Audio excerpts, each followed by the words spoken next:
It is your Classic Metal Show right here on the ClassicMetalShow.com. That is something brand new from the Prophets of Addiction release, Nothing But the Truth. And that's one of my favorite tunes from that release, Babylon Boulevard.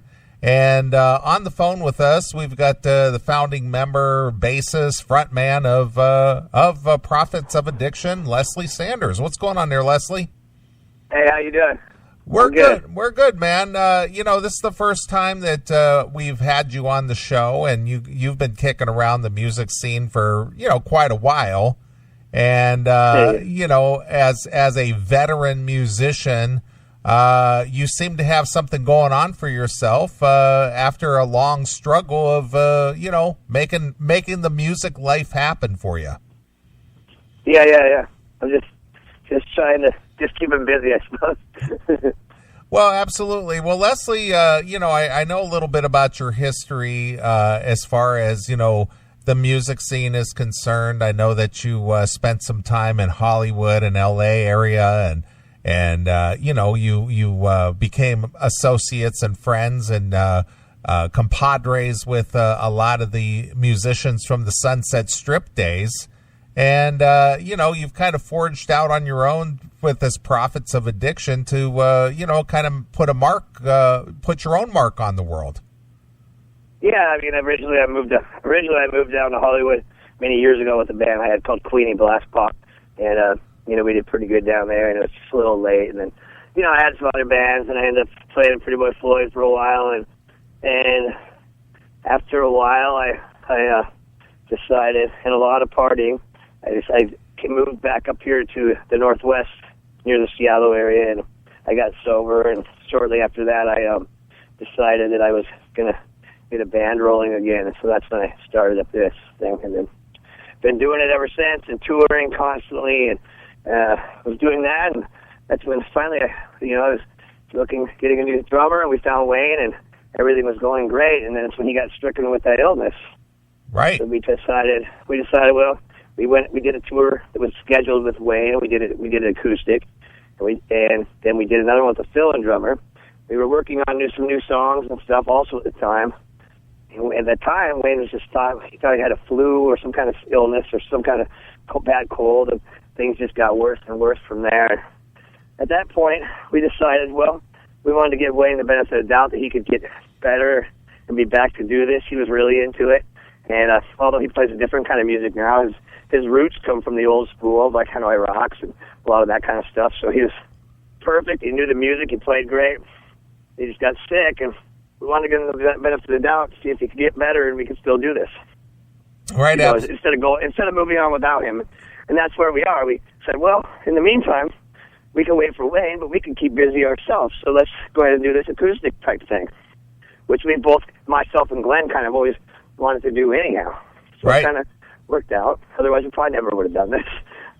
Well, you kind of took the road of Def Leppard and being very patient with their drummer while he recovered.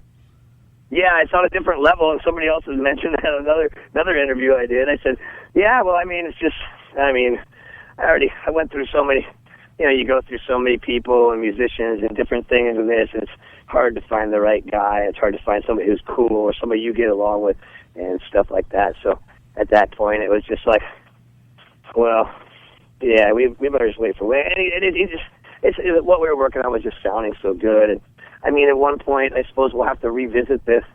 If Wayne's not able to do this or do it on a level of this, he's been playing with down in Texas with some of the bands he has there. But as far as him getting on the road and all that kind of stuff, not sure if that will happen. But so we'll revisit that at one point. We'll make another decision based upon that. Right. Well, Lesli, let me ask you something. Obviously the music that Prophets of Addiction plays is kind of a niche market. It's certainly not a mainstream thing that, you would not hear on, not that FM radio anymore is even a force anymore to be dealt with. I mean, everything is online anymore. But, you kind of like lean toward the whole kind of a punky, glammy thing that you mentioned Hanoi Rocks there. And, of course, Alice Cooper has his roots in that. And, mostly like T-Rex and, some of the old school guys. What made you decide to go that direction with your band? Well, it seems like that's kind of what I've always done. It seemed different at different times because there was somebody else singing it. If you took the same song and put somebody else's voice on it, it's going to sound different than the way I'm all, like that. I mean, for example, you put like Steve Summers' voice or something like that on it, it's definitely going to instantly change, the higher pitched voice and all that. But as far as musically, it's kind of pretty much been the same since I've had bands, 20 something more years ago, Right, absolutely. Where more than 20 years now. Yeah. Well, where is your biggest fan base, in the world? I know that you've had opportunities to tour over in the European market and obviously here in the States and whatnot. Where is the most rabid fans for Prophets of Addiction? I don't really know exactly where the most would be. I suppose if we could round them all up and play one show, then we'd have one big, huge show. But get them all in one building. But I don't know. It seems like they're kind of spread out and they're kind of everywhere. People show up at the shows, and a lot of people show up because of things I've done in the past, and a lot of people show up to see what I've done now, and a lot of people show up just to congratulate me on keeping it together after the years of drug use.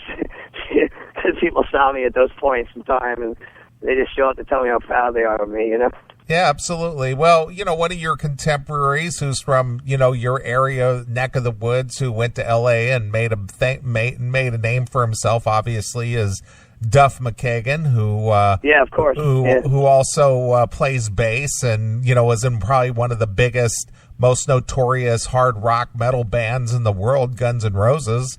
And, he suffered a lot of addiction problems. In fact, he almost died from his addiction from, what was his pancreas almost exploded or something? I don't remember what that was. It's interesting, too. Nikki Sixx originally came down from was here in the Seattle area, too. Right. Before he moved down there. He was a bass player. Dealt with the same stuff, too. Yeah, absolutely.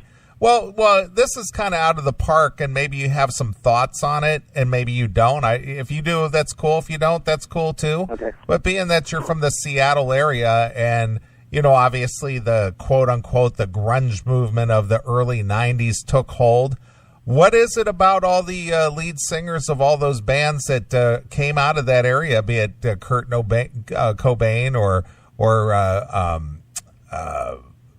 the Scott Weilans of the world, or even Chris Cornell, and all those guys are dead.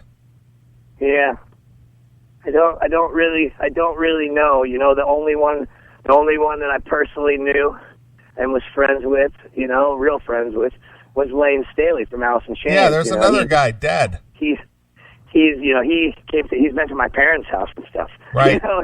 Like back in the days when we were both like 19 years old, and so. I mean, I don't really know. I mean, he was such a fun guy and such a nice guy, and just like all the rest of us, he liked to party, and he went down one way of partying, and we went the other way. We went the way of going up, and he went the way of going down as far as his drugs of choice. But you don't really know sometimes why people do that. I don't know why either myself. Isn't it odd that it's a slow process? Yeah, well, isn't it odd that they were all the lead singers or all the frontmen of all these bands? It's very odd, yeah. I mean, maybe I have no idea. I mean, maybe somebody has an idea why that would be such a coincidence. It is, and it's very strange. I mean, and you got Andrew Wood also from Mother Love Bone. That's true too. He was a great talent. I knew him as well. And he just seemed like such a nice, happy guy, but it just took, in his case, I believe it was just taking that, doing it one more time, right. After being sober for a long time. Well, let me ask you something, Lesli, and if you don't want to get personal here, it's cool too. But, obviously you're the name of your band there is Prophets of Addiction, and you've not made any secret that you've suffered addiction issues and whatnot. Can you tell us, or can you recall the first time that you imbibed in any kind of drugs and what got you hooked? Well, I think it was just when I was really young, teenager, of course. You know, it was mostly at the time. At first, it was about the party. It was about, you know, first it was mostly alcohol. It was about coming out of the shell. You're a young teenager. You're hanging out. It's like, well, I can talk to girls a lot better. I have a little bit of this alcohol. And a couple of years later, you realize, like, well, if I get some Coke, I can really talk, and I can stay up all night. I can go to the next party. You know, it was kind of just about having fun and hanging out. And then, you know, especially many, many years later, it gets to a different stage, and maybe you start to get depressed about it. I don't really know. It just kind of seemed like it happened. Like 1 minute everything's fine, the next minute it's not. Yeah, absolutely. So what was your drug of choice? What was your addiction? What was the thing that you craved the most? Well, it was just alcohol, and then with that came with cocaine. Uh-huh. And then once you start smoking it or something, that's when it gets real bad. Did it get to that point for you? That's where it got to me. That was the last 6 months or a year of it. Yeah. So how did you kick it? How did you get off of it? At what point did you decide, you know what, I got to quit this stuff? Well, I always tried to trick myself and trick the other people that I was going to stop, and it was the strangest thing. I kind of stopped when I moved back up here, stopped doing the Coke and stuff, but I was just drinking, but I was drinking like crazy. And after drinking for many years, and you doing Coke with it, you start to realize, like, man, I can't drink all that anymore. I can't drink 2 fifths without the Coke, because I'd just be wasted. One night, and my parents were just getting furious because, you know, I kind of moved back up here so they could help me, because I was, you know, you could have kind of return to at the end, I suppose, if you haven't burned all your bridges. And fortunately, I never got to that point where I stole from people and things like that. But I was driving back one morning after drinking again, and I just kind of felt this power come over me, and I kind of started sweating, and I just had this feeling. I drove straight to my parents and said, I'm ready. I went to rehab, and that was it. I was done. Yeah. Well, good for you. But it was I almost felt like this power come over me that said, look, it's done. You need to do this. And I just felt that was the time. And so it took me one time doing that, and that was it. Well, would you consider that a religious experience or a spiritual experience, or can you explain it at all? I guess it was something like that. Yeah. Yeah. I mean, I don't know exactly, but like I said, it felt like I felt like I had this strength or this outside power that came over me, that gave me, you know, the power to say, fuck it, I'm done. Right. You know? Right. Whereas before, I'd be like, I say it, but then it's like, well, I need it, I got to do it. I can't write songs without it. I can't play music without it. I can't be myself without it. At this point, suddenly I felt like I could. I don't know. I started writing songs shortly after that again. Right. Well, when did you discover you had the talent to write music or write songs? At what point in your life was that? Was that very early for you? It's right when I first grabbed bass. I started trying to write songs. I never learned any cover tunes, so to speak. So it was kind of like, you know, it was kind of like, that's how we did it back in the days, though. I'm going to play bass, you play guitar, you sing, we're just going to make a band, you know? And then let's write some songs. Right. That's how it kind of started. Well, what was your dream as far as becoming a musician? I mean, you know, a lot of people, you hear different people's stories. Like you mentioned Nikki Sixx from Motley Crue, and yeah. if you watch any of their documentaries, their biggest dream was, well, if we could sell out the whiskey, that would be like the ultimate. You know, yeah, but obviously they went to be in a huge national or even worldwide arena band. But, you know, the whiskey, holds like 300 people? And that was their dream? Yeah, the first time I saw the whiskey coming down from Seattle, like, I'm going to Hollywood. I'm like, wait a minute, I expect this place to be huge. You know, it's this little place, you know. Well, I don't know. I just thought, you know, back in those days, we use the term, I'm going to make it. And we used to think back then, we'd see somebody in a magazine, you know, they could be from some fourth-rate band, but they were in the magazine.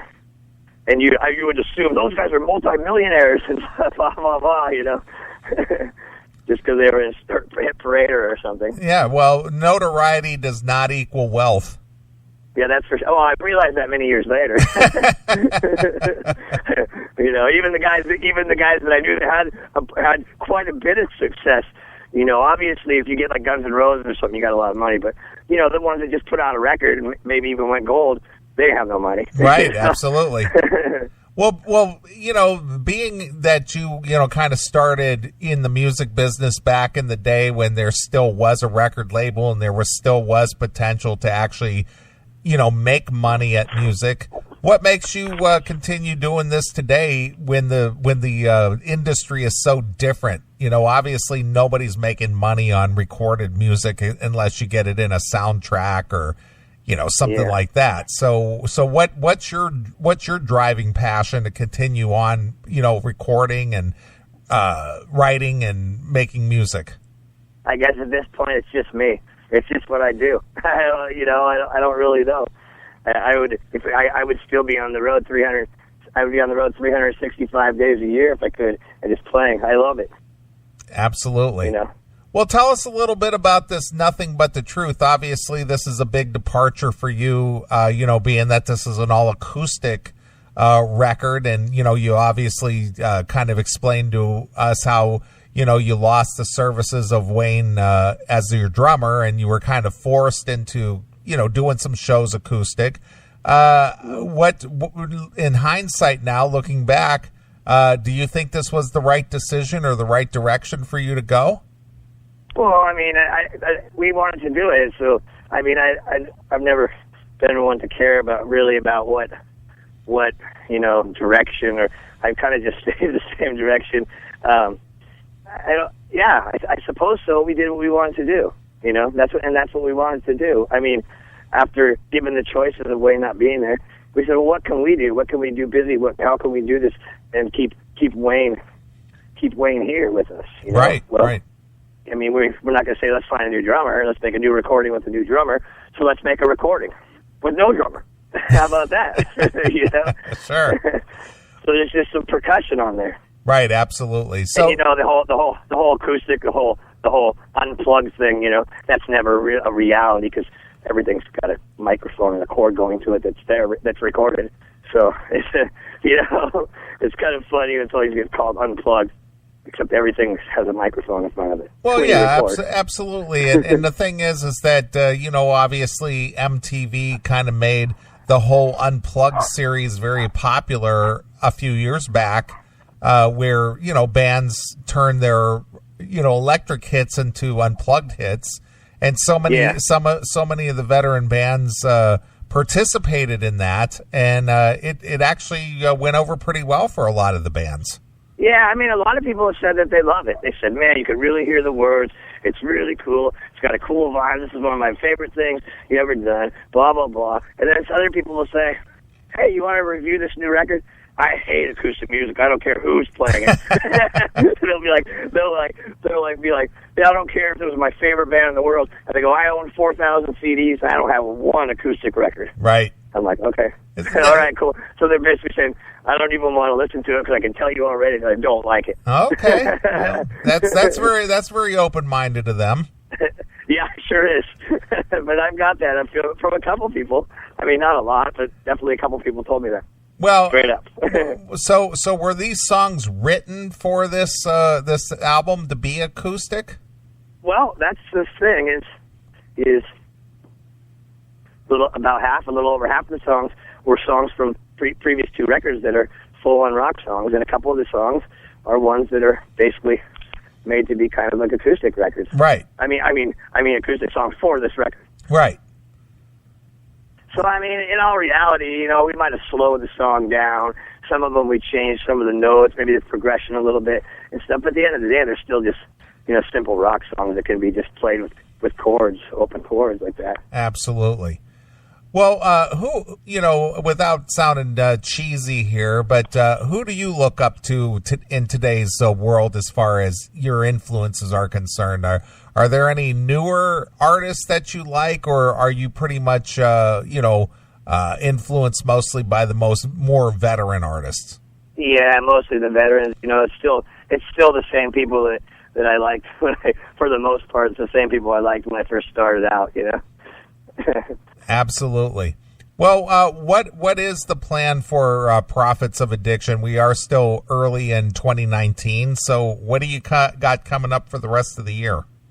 Well, that's the thing, is I don't have a lot going on right now. This is the first time in my life I'm going to put something else in front of this for a little bit. My dad has stage 4 cancer now, so I've been taking him to doctor appointments. I've been driving him. I've been helping him as well as helping my mom. And after all the hell I put them through over the years, it's my time to pay them back. And I'll get back out there rocking soon when I can.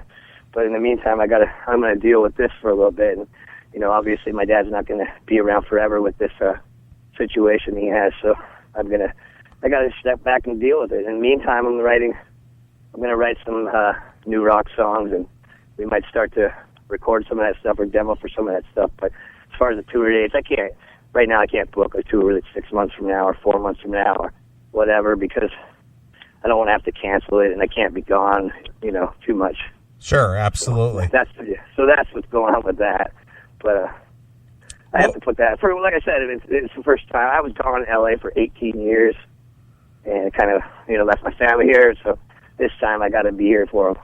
Right, absolutely. Well, that's very admirable of you to go that direction and think of someone else beside your addictions. So yeah, right. So yeah. Well, what would your ultimate situation be with Prophets of Addiction, with this recording or any of the say future recordings? What would you like your music to be able to do? Would you like to be a part of a soundtrack or anything? But sometimes I get messages from people sometimes, whether it's somebody that's feeling suicidal or somebody who's having problems with drugs or blah, blah, blah. And I get these messages sometimes and say, hey, I want to message you to thank you. I was thinking about cutting myself to get rid of pain that I'm having, or just different things like that. And they say, but I put on this particular song of yours and it got me through that situation. Or I was thinking about picking up and using drugs again, and I listened to this song and it got me through that situation, and I didn't. And so that's more important to me at this point, especially in my life, than I could tell you what I want for myself, but at me this time that's more important to me, actually, that I can help somebody else. I don't make a penny off it helping somebody else, but that's much more of a reward than any financial reward could reap upon me. Well, it sounds like you're in the mode of giving back these days. Well, yeah, it wasn't ever intentional, but I think it's just the right thing to do, It's just kind of the circle of life, right? I guess that's the way it works. Yeah, and I'm glad that I'm able to do that, because I'm glad that I could write something that could help somebody. Well, how did you get involved with our good friend Bill Chavis and High Volume Music? Well, I'm just looking for some place to put out the new record, and and hopefully do a new rock record soon. And I talked to a few people, and I got some good what do you call it, references to send him some stuff, and we started talking and said, let's do this. Perfect. Well, Bill is a good friend of ours as well. And, great. Okay. And we broadcast his High Volume Music Summer Bash last year. And okay. So you're in good company here, Leslie. Thank you. Appreciate it. Well, is there anything about this new release you want to tell the fans that we haven't touched on here? Not really. Just appreciate if they pick up a copy and spread the word and do whatever. And hopefully, once we're back out playing shows, whether it be with the acoustic or being the electric, we could hopefully we could see people out on the road, and check out the website and prophetofaddiction.com and high volume music website. Perfect. And, you can find out some more information. Excellent. All right, Leslie. Well, we appreciate you taking a few minutes to talk to us here on the Classic Metal Show. Go out and check out Prophets of Addiction. They got a brand new release out there called Nothing But the Truth, out on High Volume Music. And it's an all-acoustic record, so if you want to just kind of sit back and chill a little bit and listen to Leslie and his stylings, pick up your copy. All right, Leslie, anything else? No, that's it. Thanks very much for having me. I appreciate it. Absolutely. Well, as a tradition here, Lesli, we always let the artist pick a closing tune from the interview, from the brand new release. So what should we play, and tell us a quick story about it? You said you already played Babylon Boulevard, right? Yep. I don't know. I'd rather that you picked one, because it's hard for me to for me to say to you. You asked me, hey, which one of my kids do you want to take? Well, I can't pick those. I can't pick favorites, because I don't really have that same kind of, yeah, absolutely opinion of them. Well, I lived out in the LA area during the 80s, from 85 to 91 myself, and I'm very affectionate toward Hollywood. So why don't we play Hollywood? So what's that's a great song, and that's a song that I actually had written several years ago, and I was very flattered at one point when I would hear Dee Ramone blasting that song. He lived 2 doors over from me, and I would hear that blasting out of his place. So that's a good thing. Perfect. All right. Yeah. Well, as I said before, the brand new Prophets of Addiction release is called Nothing But the Truth, and here it is. This is brand new acoustic Prophets of Addiction with Hollywood, exclusively here on your Classic Metal Show.